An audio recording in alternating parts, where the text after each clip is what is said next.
striking similarities between Prince Harry and Edward VIII, the Queen's uncle who abdicated the throne, choosing love over duty.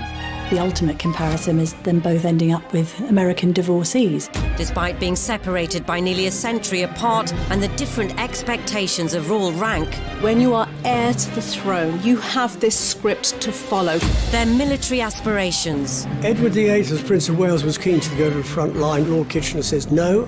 If they said no, you can't go to the front line, then I wouldn't drag my sorry ass through Sandhurst. Choice of wife. Courtiers were very sniffy about an American divorcee coming in. Who does she think she is? The sibling rivalry. You ever have disagreements about things? Oh, yes. And eventual exile were all remarkably similar. He tried to have his cake, eat it, and then order another cake on top.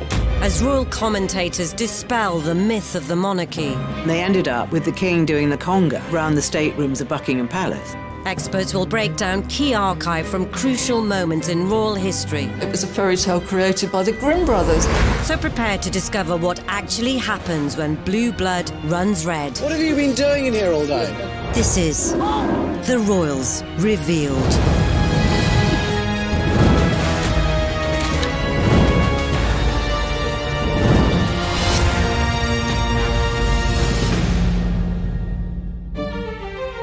In this episode, we'll reveal how Prince Harry and Edward VIII's lives mirrored each other's. Those major royal players trying to find a solution to a constitutional crisis.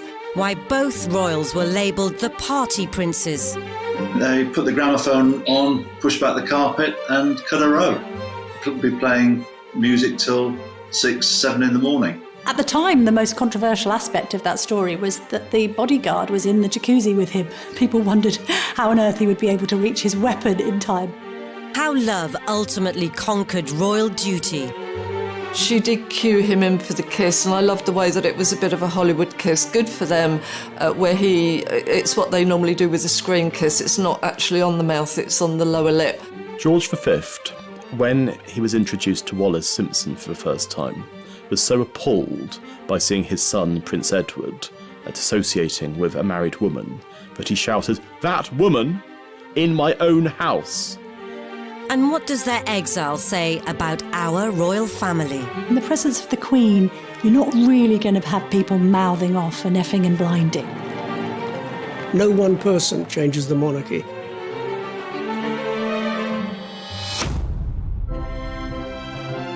From the moment the two princes entered the royal realm, they were destined to experience persistent scrutiny from the world's media.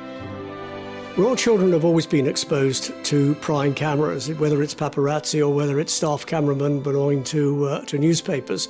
We had that very famous photograph of Harry sticking his tongue out at photographers. Photographers are not always kosher. They egg on. For example, Harry only stuck his tongue out because the photographers were doing exactly the same.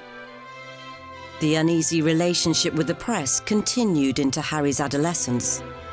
Lots was written about Prince Harry's teenage years being that of a royal rebel. He was a playboy prince as far as the press was concerned. There was a bit of that. There was obviously the legendary cannabis smoking and Club H, which was Prince Harry's sort of social scene at Highgrove. And what we saw was Harry falling in and out of nightclubs, sometimes a little bit inebriated, on the odd occasion lashing out at paparazzi. All of these things are damaging perhaps to a certain extent for the monarchy, but actually, interestingly, endeared the public to Prince Harry because there was this sense that he was just a normal lad trying to let off steam. The same can be said of Edward, who, at the impressionable age of 16, became the Prince of Wales. Prince Edward was the golden boy of the royal family. He was probably the first royal pin-up. His face appeared on playing cards, on matchboxes, on tea towels. He was seen as the bright hope of the royal family. But the lofty title didn't prevent his own regal rambunctiousness. They put the gramophone on, pushed back the carpet and cut a row. Could be playing music till 6, 7 in the morning. Because the nickname that Edward had was Peter Pan, and certainly just as Peter Pan wanted to fly to Neverland, Edward wanted to escape Buckingham Palace, a place that he hated and always had bad association. I think with Edward, when you are heir to the throne, you have this script to follow. People practically tell you what to do in order to get there. That is your position in life that you're born to. It is inevitable, perhaps, that at some point you'll want to break loose, find your own voice. With Harry's the spare. He's like, my brother's got this. There is no particular roadmap for me. I'm just going to let loose. And that's what he did. Both princes had grown up with media attention, but they'd also grown up surrounded by the military. I remember him as a 5-year-old strutting down the private road at Kensington Palace in army fatigues and a parachute regiment, red beret, and he loved every minute of it. And it was the army that provided timely escape routes for both princes. But this led to Edward's first serious run-in with the state. Edward VIII, as Prince of Wales, was keen to go to the front line during the First World War. Lord Kitchener says no, and he was absolutely right. The heir to the throne does not go to the front line because there is a possibility that the heir to the throne might catch a bullet, might die, and got to find somebody else to take his place. He was prevented from going to the front apart from on one occasion, and then he joined various staff officers to inspect the trenches. And he was lucky because a German shell landed by his vehicle, killed his chauffeur, and because he was inspecting the trenches, he was spared that fate. As Harry ascended through the ranks, the fighting on the front line debate once again reared its royal head. If they said no, you can't go front line, then I wouldn't drag my sorry ass through Sandhurst, and I wouldn't be where I am now, because the last thing I want to do is have my soldiers sent away to Iraq or wherever like that, and for me to be held back home, twiddling my thumbs, thinking, well, what about David? What about Derek? You know. Something about joining the army gives you that self-discipline, camaraderie, focus, and a meaningful existence of your own. So you're not being told what you're going to join and be part of something. His earlier exploits were all but redeemed, until he swapped fatigues for his birthday suit. As what happened in Vegas definitely didn't stay in Vegas. At the time, the most controversial aspect of that story was that the bodyguard was in the jacuzzi with him. People wondered how on earth he would be able to reach his weapon in time, if I can put it like that, to protect Harry in his time of need. After getting caught playing strip pool in his VIP suite, the posturing prince went on an apology offensive. It was probably a classic example of me probably being too much army and not enough prince. As they matured into their 30s, it would be time for both Edward and Harry to settle down, though their choice of partners would send the monarchy into turmoil.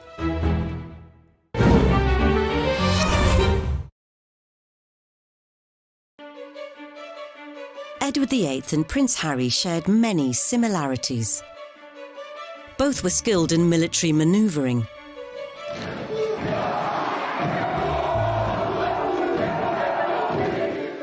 And both men had an eye for the ladies, although their tastes were very different.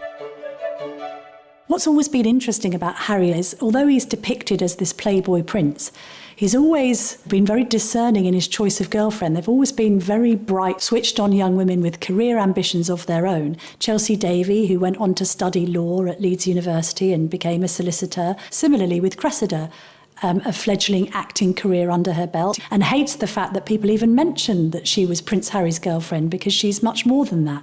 In Edward's case, it's quite interesting to remember the words of his assistant private secretary, Tommy Lascelles, who said of Edward that there was no great romance in his life, and that all he'd had when he was younger was a long series of grand affairs.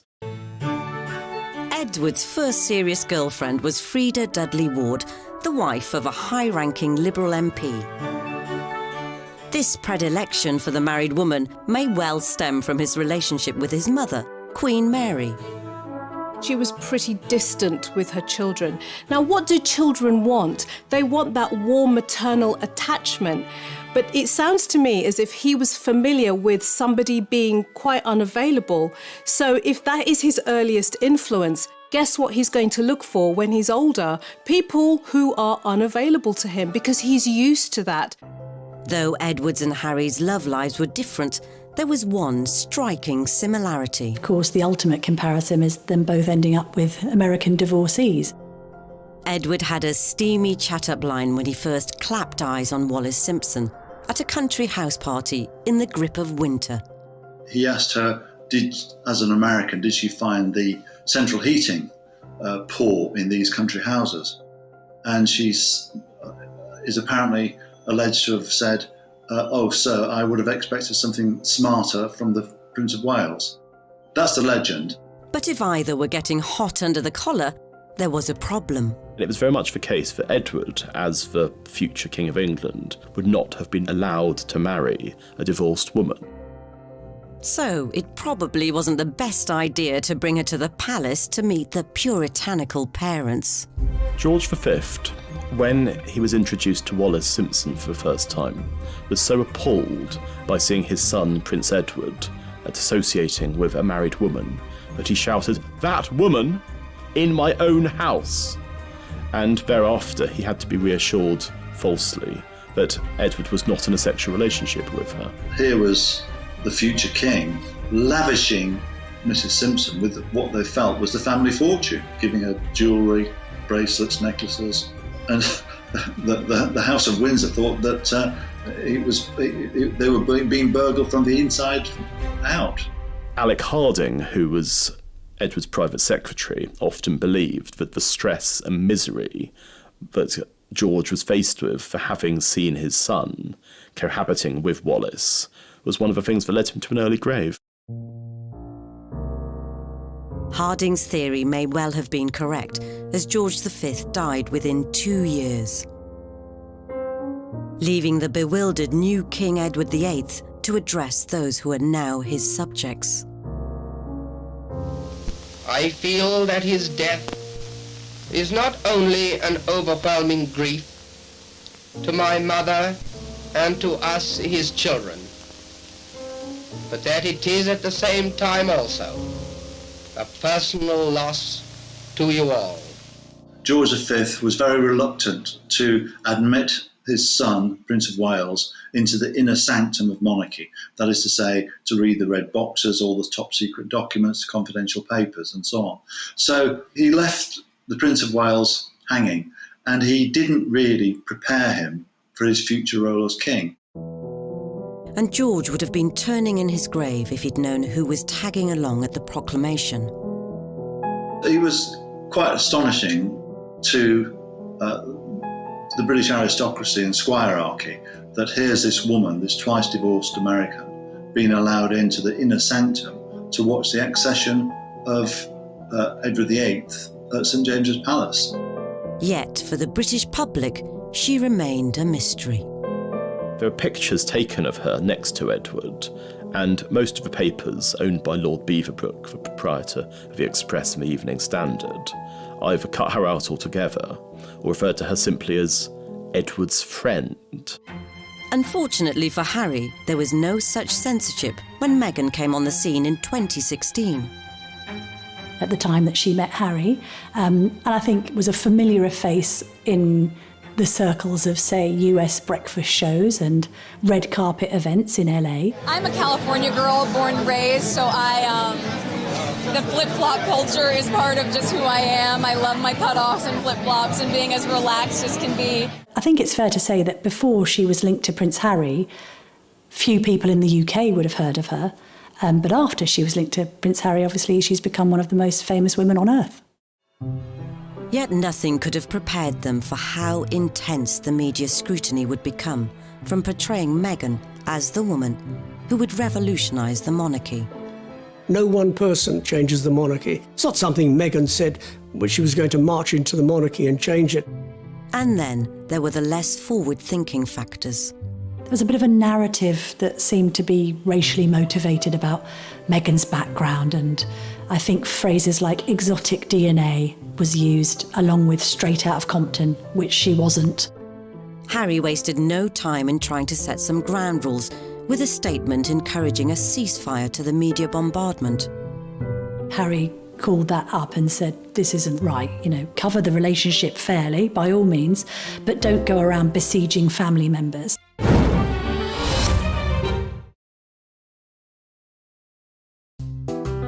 As the prince protected his partner, 80 years earlier, the new king managed to get away to the Dalmatian coast with his.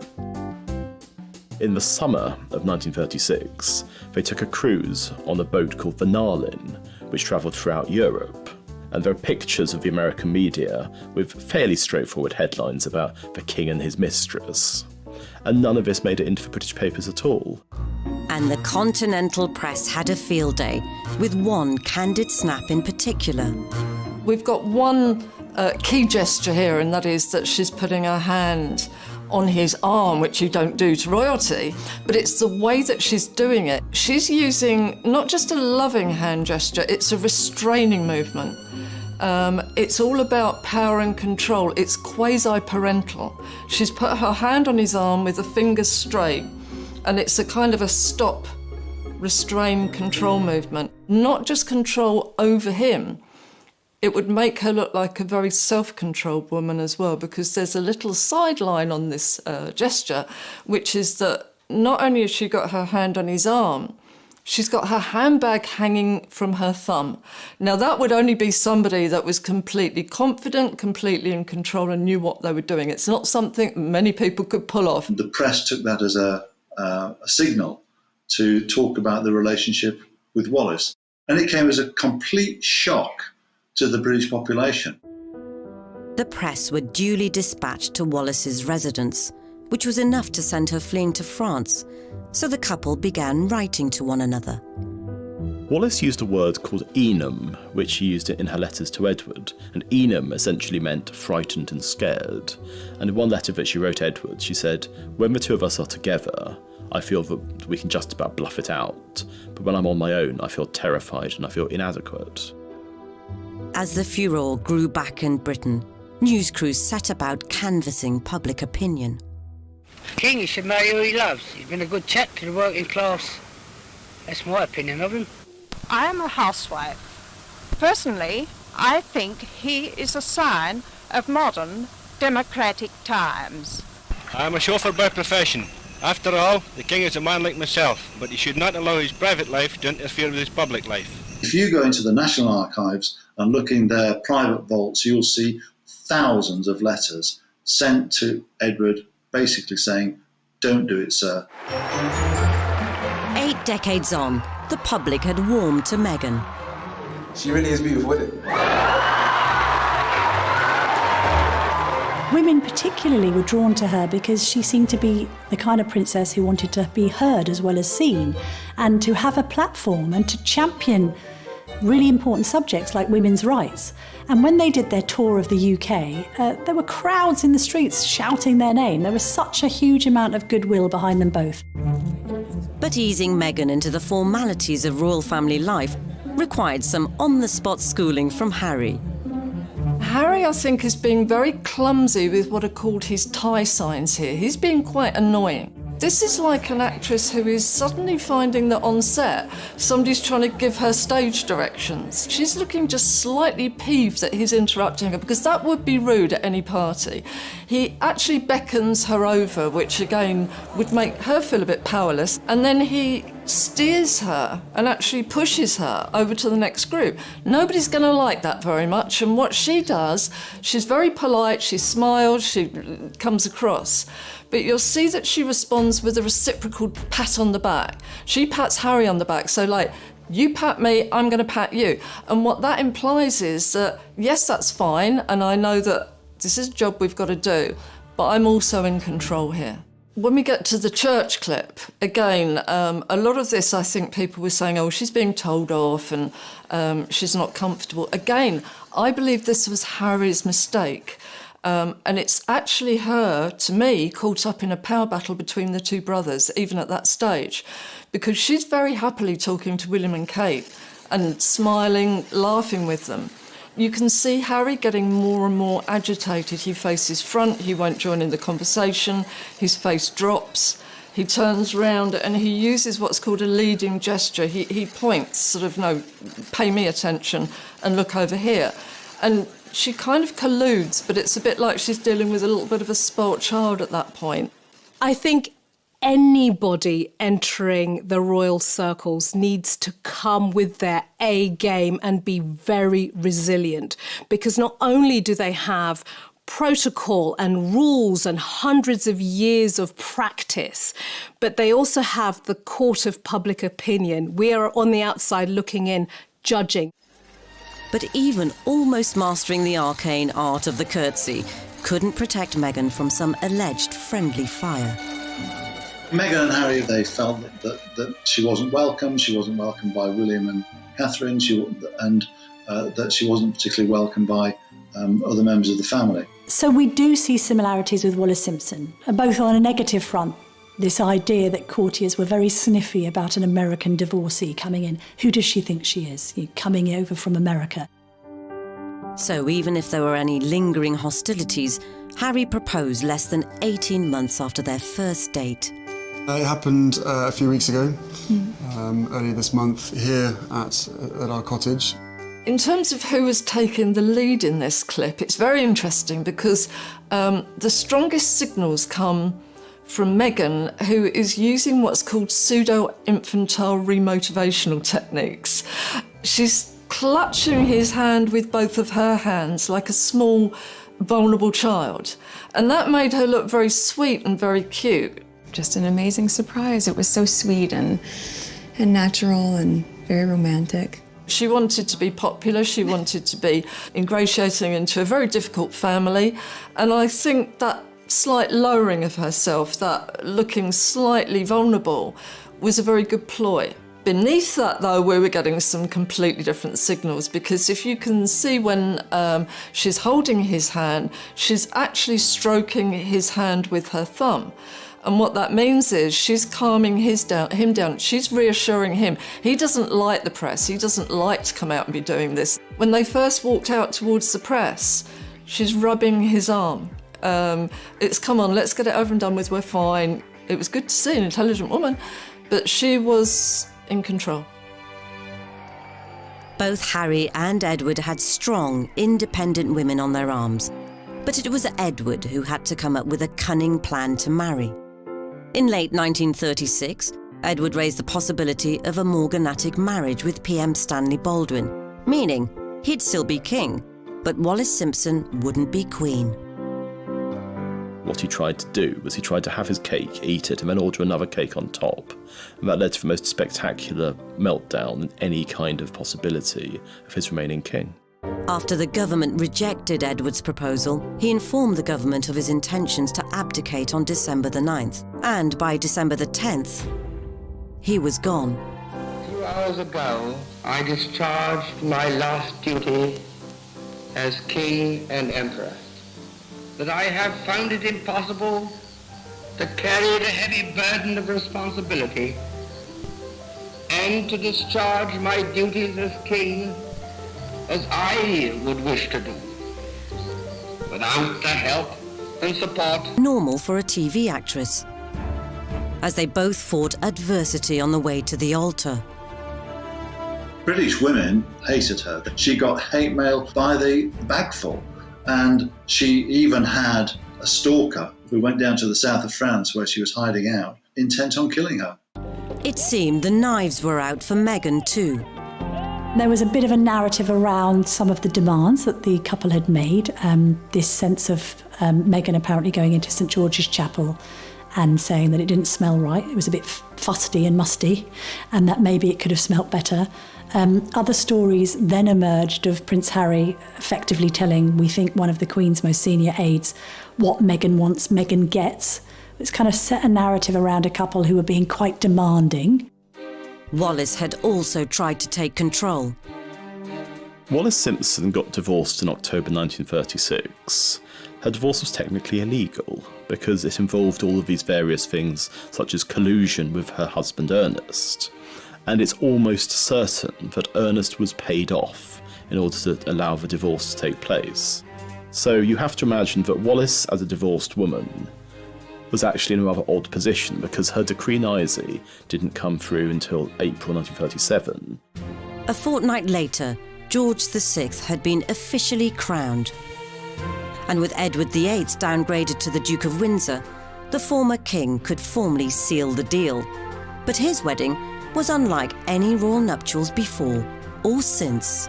The king and the commoner became man and wife. Edward's wedding to Wallis involved around a dozen people.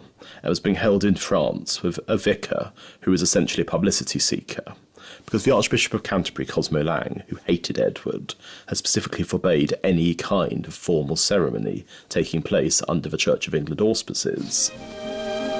As the aged gatekeeper toasts the newlyweds, the Duke and Duchess appear to have their wedding pictures taken. Here comes the bride to join Edward in the happiest moment of their lives. I love the phrase, the happiest moment of their lives. I would say tell his face that, because, no, what we're seeing, not particularly blissful, I'm afraid. They present, they stand there very nicely, they smile from the cameras, but again, Edward uses this Windsor male habit of anxiety rituals, and you can see him with the tie, and even more tellingly, when he's facing the cameras, you can see the muscle working away on the side of his cheek. So he was tense and impatient. What I find really telling, though, is when they finish doing the photographs and walk away, she just goes off up the stairs by herself and almost back into this kind of social role with the other people that are up there. And he's left to kind of go round behind them and just stand there. You'd expect them to be welded together at this point. This is their wedding day, the clue's there. And yet she seems more like hostess socialising, but not with him. By the time that they married in the summer of 1937, Edward and Wallis had been the most famous couple in the world. Yet there's an absence of joy. And so if you look at Harriet and Meghan's wedding, and the obviously joyful occasion that was, it was in stark contrast to what had happened 75 years before.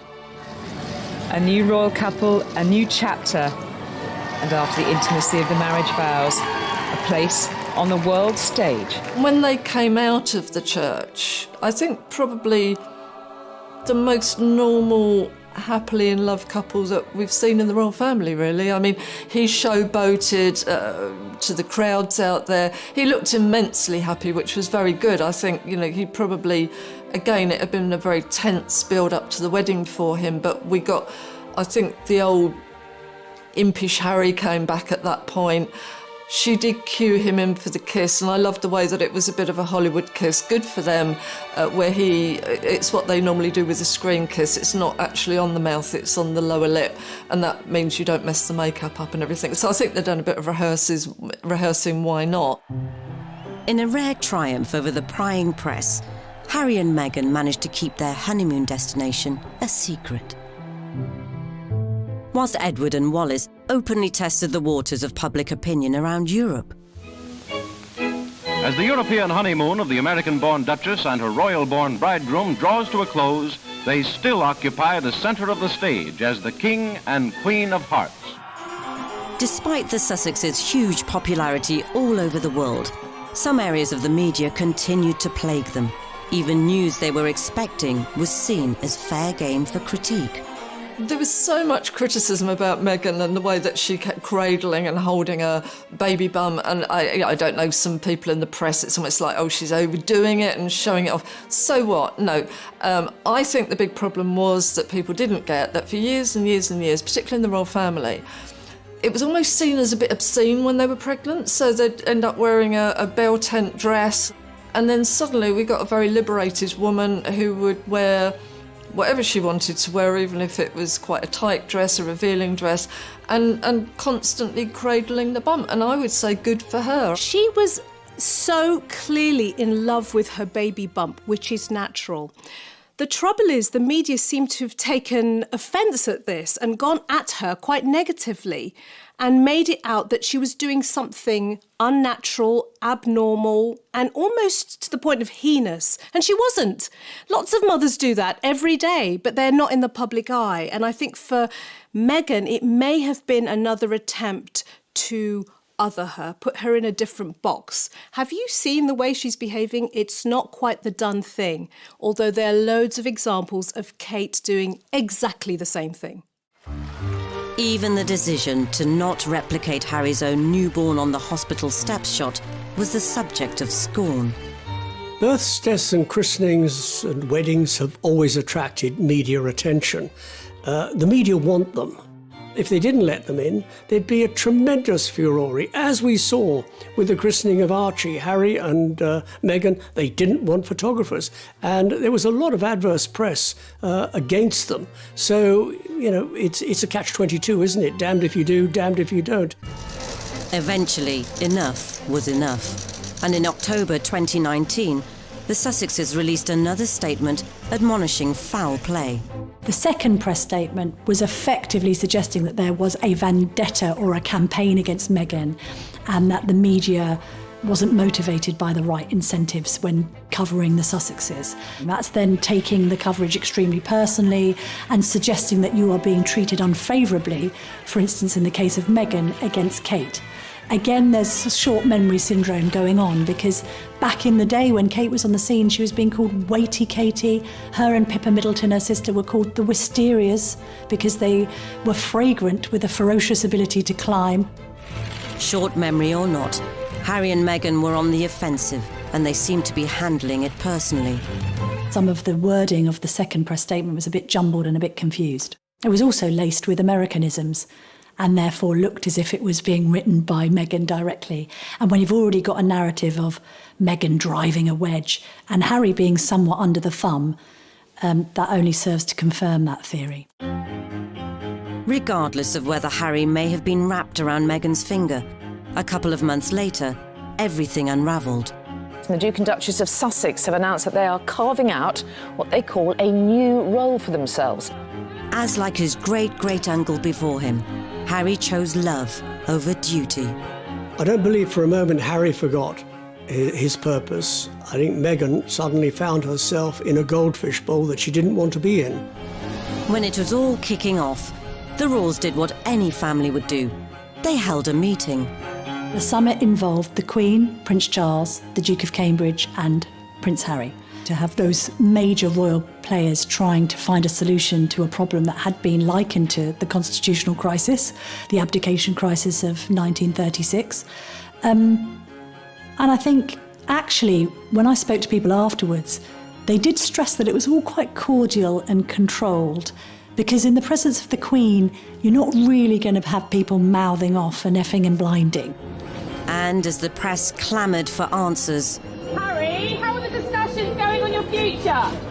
The result was a very public separation, as the Queen reluctantly gave Harry and Meghan permission to slink off to pastures new. Did he do it to protect Meghan, or did he do it because Meghan asked him to? You can't be entirely certain, but one thing you can say is that Meghan has always seemed like the dominant partner in that relationship. Like Wallis, she's somebody who seems to have had a hold over him. And there's the famous line, I don't know if it's apocryphal or not, whatever Meghan wants, Meghan gets. And you can imagine that being said exactly the same words, whatever Wallis wants, Wallis gets. In the aftermath of their abdicating announcements, relationships within Edward and later Harry's immediate family were strained more than ever before. And the mood between Edward's brother Albert, now King George VI, but known to his pals as Bertie, was understandably less than chummy.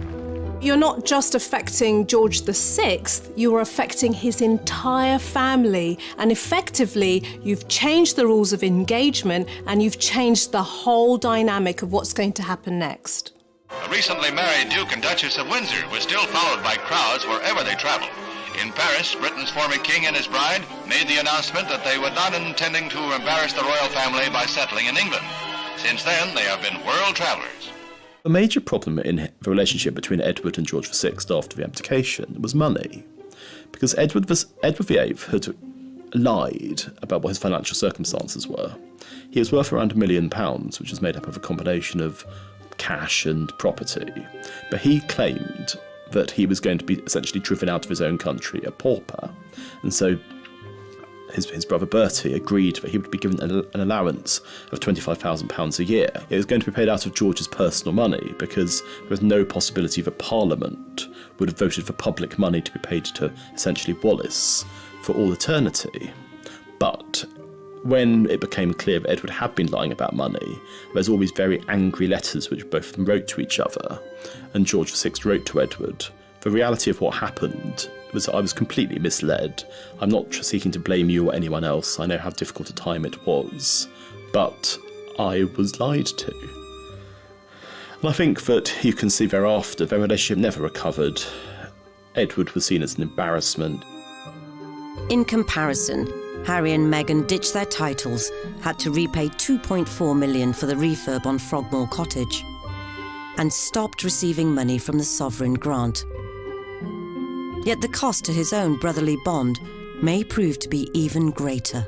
We think the initial row started because William might have expressed some brotherly concern that Harry was rushing into things with Meghan. And I think William just thought, hang on a minute, be careful. And Harry took offence to that and felt that it wasn't showing enough support for the woman in his life. If there were simmering tensions, then perhaps the last thing the so-called Fab Four would have wanted to do was share a public stage. Do you ever have disagreements about things? Oh, yes. Healthy disagreement. OK, the last thing you disagreed on, how do you resolve it? I can't remember. They come so thick and fast. but is it resolved? We don't know. Oh, we don't know. Well, you're putting on a great show if it's not. We had Meghan and Kate slightly styled the same, which for some reason people wanted to see.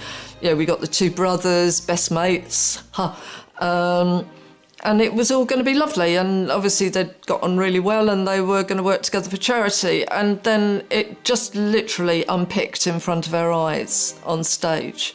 We've got, four different personalities, and every time that Harry spoke, you can see William and Kate, their eyes go down, their faces drop slightly. It looked like there maybe wasn't as much agreement going on there, and that maybe a little bit of limelight might have been stolen. And then comes the killer question about disagreements, and instantly William, and this is not like William. William, tends to be a bit formal. Oh yes, from the other end.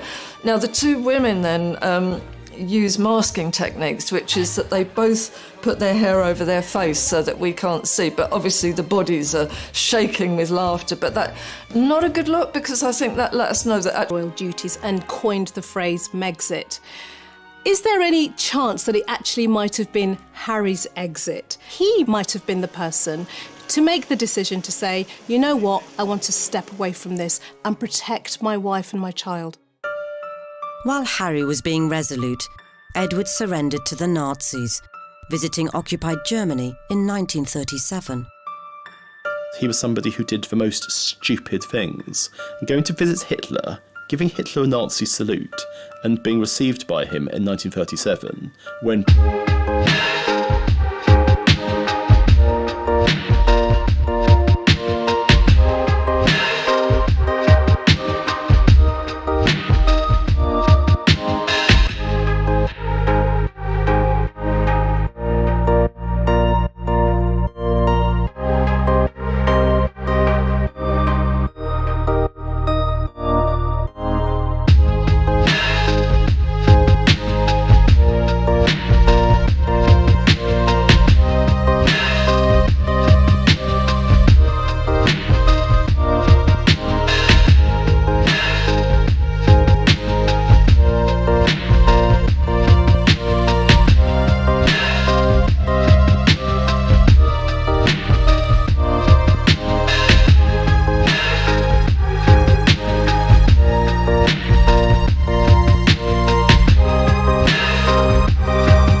humanitarians, for charities, but they didn't. They spent their lives going from one party to the next, and it was a fairly vacuous life in the end. And with Edward sometimes travelling alone, rumours of marital difficulties surrounded them for the rest of their lives. Who said there was a rift in this fabulous marriage? If this is incompatibility, I'll take some too. There have been rumours about the fact that the two of them were having problems, and they tried to do something that is now very regular with public figures. They tried to disprove those rumours with their body language in a public display of affection. It's gruesome to watch. It's like a baby rejecting food, the turning of the head.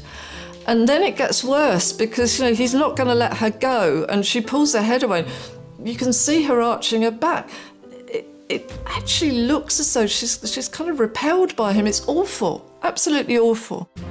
As Harry and Meghan pursue a progressive new role, only time will tell how much or how little we will continue to see of them. I think that the major difference between Harry and Meghan and Edward and Wallis is that Harry has been somebody who's much more attuned to popular feeling than Edward ever was. I know that some people in Britain are glad to see the back of them because they don't think they've behaved well, but there are others who thought, fair play, you're prioritising your immediate family and you want to do things differently and you want to make some money, go and do it. I see their mission far more rewarding, ultimately, than that of Edward and Mrs. Simpson. Whatever their future holds, one thing is clear. If Harry is to ensure he won't end up languishing in another country like Edward did, he must find a new sense of purpose and maybe, just maybe, tone down his vitriol against the press if one day they return to frontline raw life.